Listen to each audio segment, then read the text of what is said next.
Hey, I'm Elliot, and I'm so excited to be talking to you today. I'm the author of 10 historical novels, and I'm going to talk to you today about my first one, Under a War-Torn Sky, which some of you actually may have read in your World War II curriculum, which is such an honor for me. I jokingly call myself an accidental novelist because I was a journalist for 20 years before I took this, what I thought was going to be a sidestep into historical fiction. I didn't know how much I was going to love it.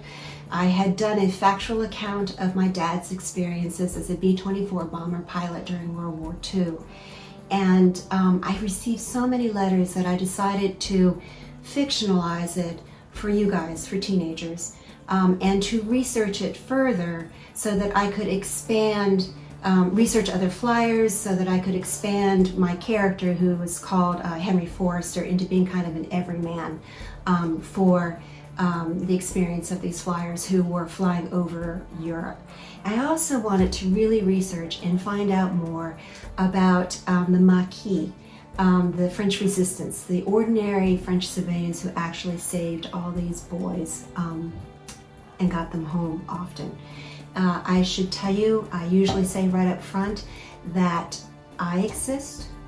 More importantly, my babies exist, because of some French teenagers about y'all's age, and some women and some old men who helped my dad. And that was why I wanted to really write this story. So Under a War-Torn Sky has really become as much about the resistance and the civilians, those under that war-torn sky, as the pilot, the co-pilot, Henry Forrester, that they try to help.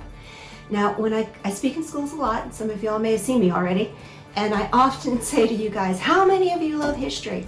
And usually, most of you raise your hands, not all of you.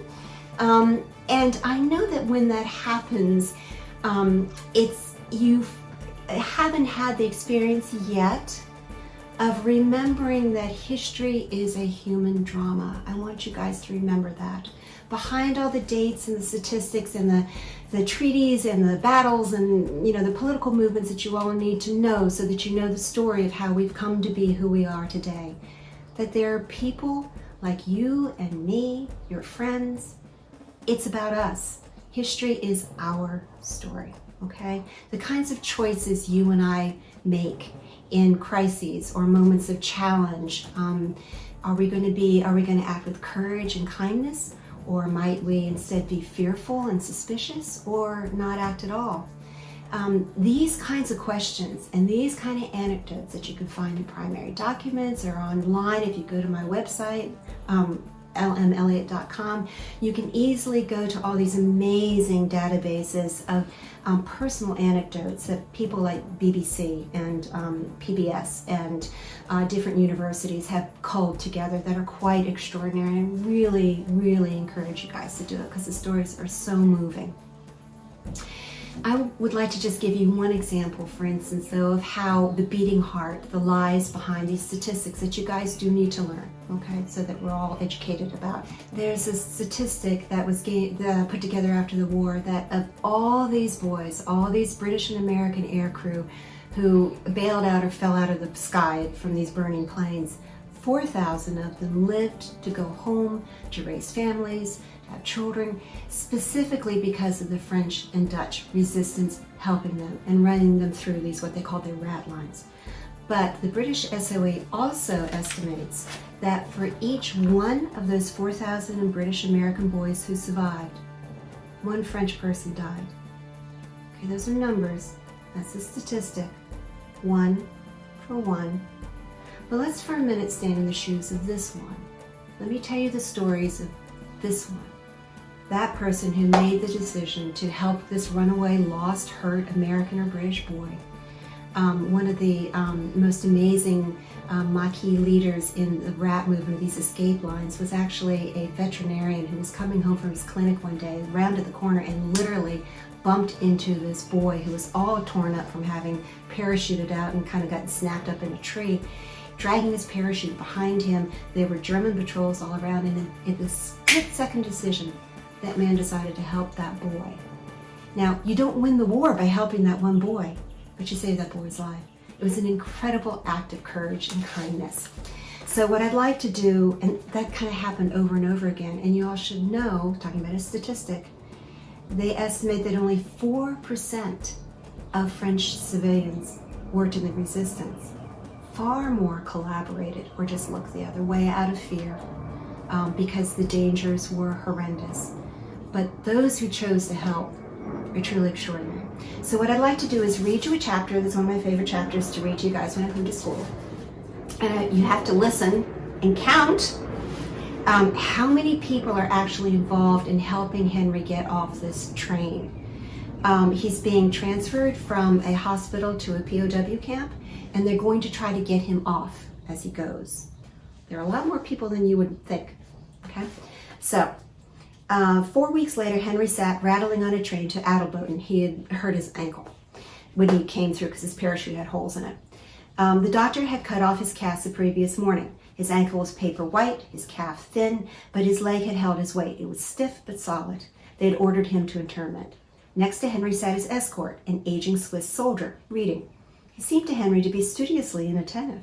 All that identified Henry as a transporting prisoner was a white tag around his wrist. He wore a civilian suit of clothes that had arrived at the hospital from the American consulate, but Henry hadn't talked again with the diplomat about his potential escape. He had no idea what he was supposed to do. Aloud was just 2 stops away, at most an hour's worth of travel, maybe 2, and then he'd be incarcerated. Henry wiped beads of sweat from his upper lip. A crowd of passengers had boarded and elbowed their way down the aisle looking for seats. All were already taken. One after another, people lined up, squared their legs to brace against the train swinging, and opened their newspapers. Henry noticed a delicate pregnant woman enter the car, lugging a hat box and small suitcase. She sighed and shielded her round tummy as she tried to slip past the standing passengers, their newspapers and bags. What kind of men are they, thought Henry, who wouldn't give up their seats to this woman? She obviously didn't feel well. She's pregnant. Henry stood and motioned to her. He looked down at the soldier who assessed the woman and then nodded to Henry. The woman smiled gratefully. It took her a moment to wade through the passengers to him. Danke, she said. As she pressed past him to the seat, she seemed to stagger. She clutched Henry's sleeve and whispered in his ear, "Leave your crutches. Go to the toilet, 1 car back." Then the woman sat down with a plop next to the Swiss soldier and said thank you. Had Henry heard right? The words had been breathed so quietly. Had he imagined it? He stood, hesitant, swaying with the motion of the train. A small foot began to nudge his. He looked down. It was the woman's. He must have heard right. Henry leaned over and said to the soldier, "Toilet?" He pointed to the back of the car. The soldier grunted, annoyed, and closed his book. As he started to get up, the woman piled her hat box and suitcase onto her knees. The soldiers would practically have to pole vault to get out into the aisle. He scowled and waved Henry on. "Schnell," he ordered. I'm sorry, I should have said before I started reading. The thing about the Maquis was the flyers never knew their names, never knew who was going to come to help them. They would be told, for instance, if they were set on a road just to walk, somebody will get you, not when, not where, not how far, not what they would look like. That was to protect everybody involved in this chain. So Henry has no idea who's going to help him. Schnell, the soldier ordered. Henry nodded. He'd hurry, all right. He lurched down the aisle to the back door of the train car. He opened it to wind and racket. He watched trees and scrub whisk past. He'd break his leg all over again if he tried to jump. He opened the next car door, passed a row of private sleeping compartments, and found a narrow toilet door at the very end of the car. It was open just a crack. As Henry approached, the door swung open. A fat, middle-aged man pressed past. Henry slipped into the tiny bathroom. He only had to wait a moment before an envelope slid under the door. Hands shaking, Henry opened it. Inside was a ticket to Montreux plus a note. It read, "The train will stop in 10 minutes. Remain in the toilet until you feel the brakes. Step off the train quickly, walk into the station, cross the street to Café Spiez, destroy this note." Henry read it 3 times, memorizing the sparse 34 words. He tore the note into bits, ripped off his wrist tag, and flushed them down the toilet. He crammed the ticket into his pants pocket. Squeak! Henry fell against the bathroom wall as the train began to brake. He took a deep breath and walked out. People were crowding out the back door into the black steps between train cars. Henry lost himself among them and quickly hopped to the ground as the train stopped moving.